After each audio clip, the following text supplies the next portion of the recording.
sini saya akan membacakan pembahasan materi singkat tentang sejarah penjajahan Belanda ke Indonesia. Sejarah masa penjajahan Belanda di Indonesia menyimpan banyak pelajaran penting yang dapat dipetik. Penjelajah Belanda mengarungi lautan sampai ribuan kilometer dan berhasil menemukan kepulauan Nusantara. Hingga pada tahun 1596, 4 kapal dagang Belanda memasuki pelabuhan Banten. Belanda menjajah Indonesia selama 350 tahun. Tentunya di masa-masa tersebut terjadi banyak kisah yang menyimpan pelajaran berharga. Belanda pertama kali menginjak kaki di tanah Nusantara pada ke abad 16. Namun masa penjajahan Belanda tidak dimulai saat itu. Proses penjajahan dilakukan berupa proses ekspansi politik dengan lambat, bertahap, dan berlangsung hingga beberapa abad. Pada abad 18, Verenigde Oost-Indische Compagnie (VOC) mengklaim diri sebagai kekuatan politik dan ekonomi di Pulau Jawa.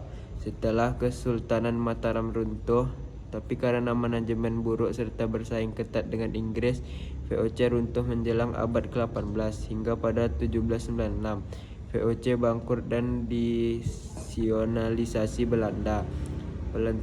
Pemerintah kolonial Belanda ada dua tokoh yang dikenal sebagai arsitek pemerintah Belanda di Indonesia, yaitu Herman Willem Daendels dan Letnan Inggris Stamford Raffles. Daendels mengatur pemerintah pusat hingga daerah dengan cara membagi Pulau Jawa ke berbagai distrik di bawah pimpinan pegawai negeri sipil Eropa. Sedangkan Raffles menjabat setelah Daendels melanjutkan reorganisasi sang pendahulu. Ia mereformasi polisi, sistem administrasi, dan hingga pengadilan di Jawa. Raffles juga mengenalkan pajak tanah di mana petani Jawa harus membayar sekitar 2 atau 5 dari panen tahunan.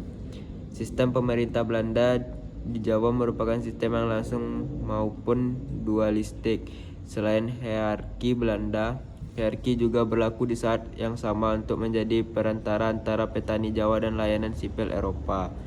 Struktur atas hierarki pribumi terdiri atas aristokrasi Jawa yang sebelumnya merupakan pejabat pengelola kerajaan Mataram.